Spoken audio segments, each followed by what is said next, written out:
Namaskaram, welcome.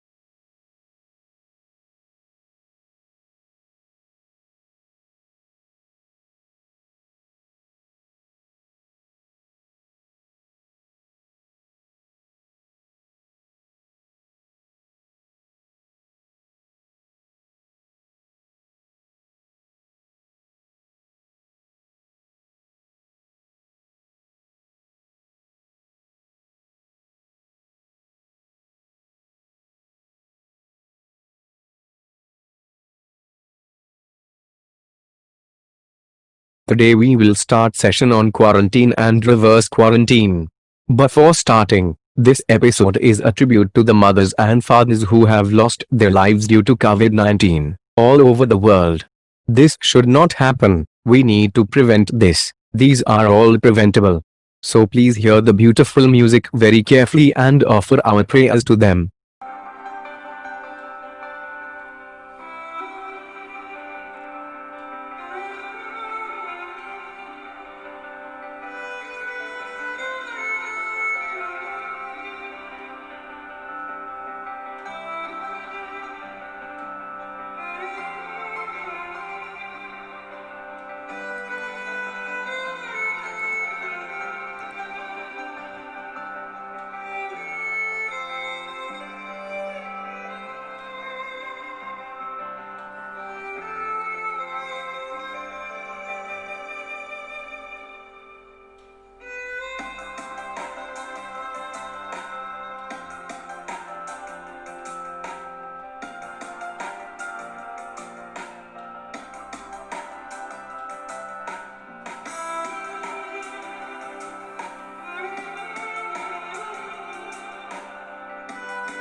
Similarly, we have lost children also due to COVID-19 all over the world.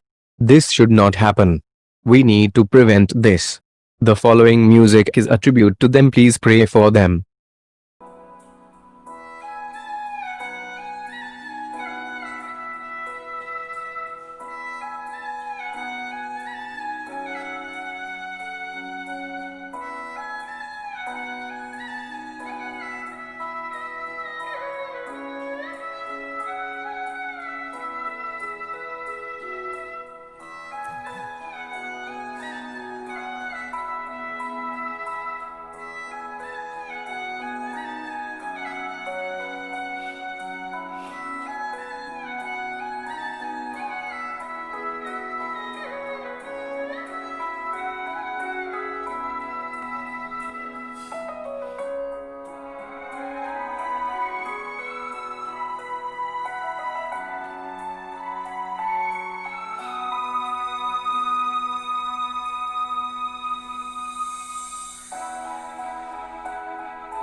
All may be eager to know when and how the COVID-19 pandemic ends.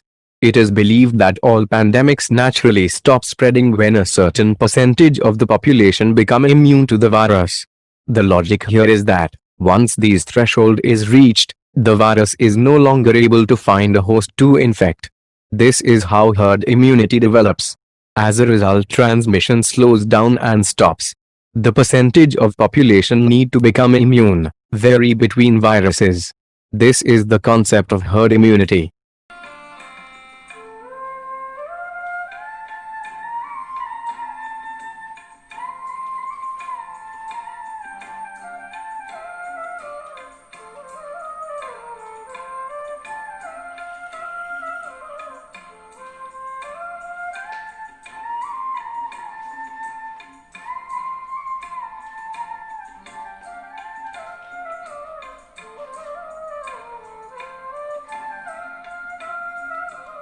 Herd immunity is defined as preparation of people in the community who are immune to a disease. It can result from vaccination, as in the case of polio. Herd effect refers to indirect protection enjoyed by the remaining people in that community. As there is no vaccine for COVID-19, the only option to get herd immunity is by getting the infection. Large segment of population get infected.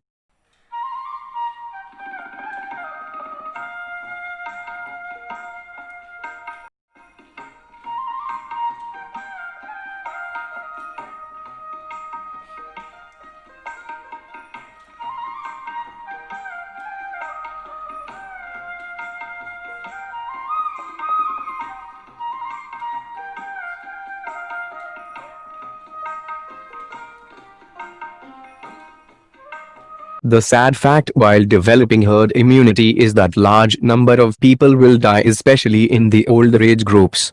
Also, large number of older age group require intensive care. Yet the outcome is worse than in younger age groups. So here comes the effective management of reverse quarantine to save the life of our fathers. mothers and children.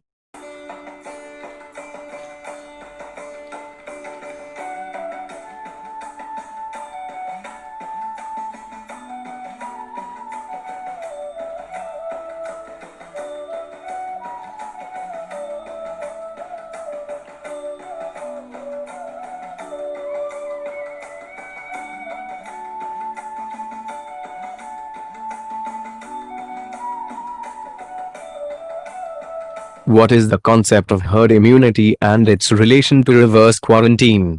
The concept here is that younger people build up herd immunity as they roam around and come in contact with the virus and get infected. The older age group and smaller children stay indoors and enjoy the herd effect.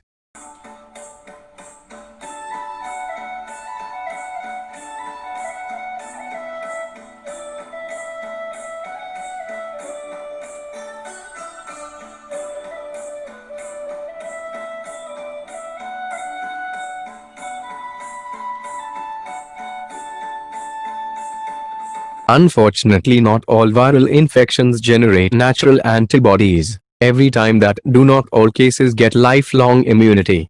It is worth noting here that vaccine becomes successful only if it is able to generate natural antibodies which last for a long time.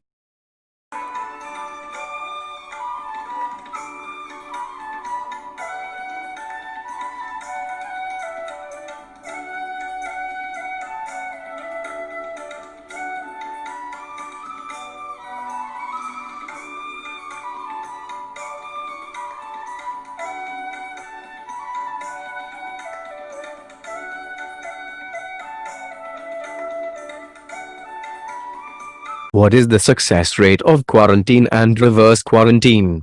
For that I will give you a real story happened in 1918. This was the Spanish flu, a pandemic like COVID-19 itself, which spread rapidly all over the world. There was one very efficient governor in the East Samoa Pacific Island. His name was John Martin. He himself stood guard preventing entry of all from outside. His action saved lives of people in that island. Death rate was zero. In contrast, in the nearby West Samoa, the Spanish flu spread rapidly throughout the West Samoa, where reverse quarantine was not strictly followed. 20% of the population died there compared to zero death in the East Samoa.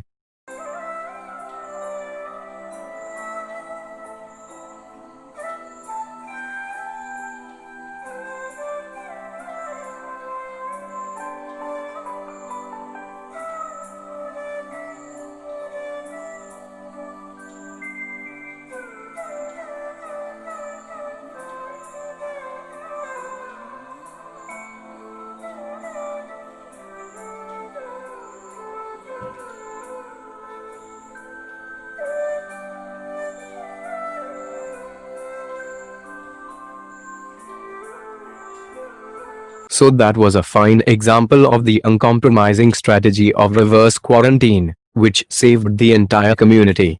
The community support that John Martin received in implementing that strategy played an important role.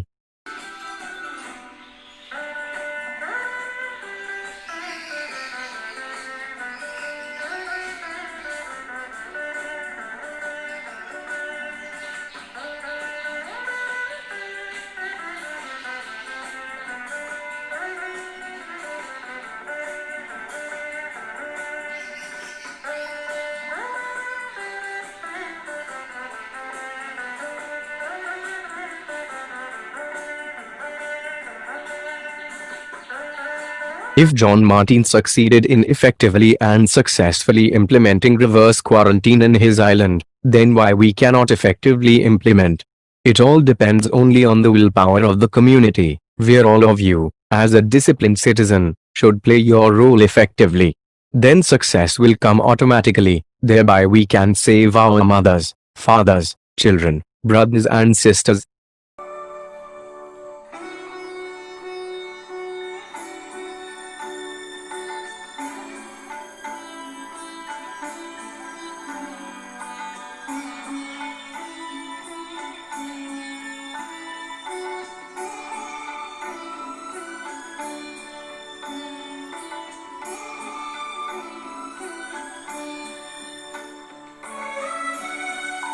Hope you all enjoyed the session on quarantine and reverse quarantine. If you benefited in gaining knowledge on community public health, please subscribe and give a good forceful press on the bell button. Thank you. Valarnani. Please enjoy the beautiful music.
Valarnani. Thanks.